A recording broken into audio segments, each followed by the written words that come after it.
എന്നാൽ നമ്മൾ ജീവനോടെ ഇരിക്കുമ്പോൾ നമ്മൾ ചിന്തിക്കേണ്ട ഒരു കാര്യമുണ്ട്.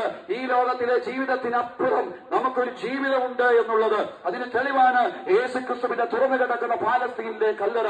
ഇന്നേക്ക് 2000 വർഷങ്ങൾക്ക് മുമ്പ് മാനവരാശിയുടെ പാപത്തിന്റെ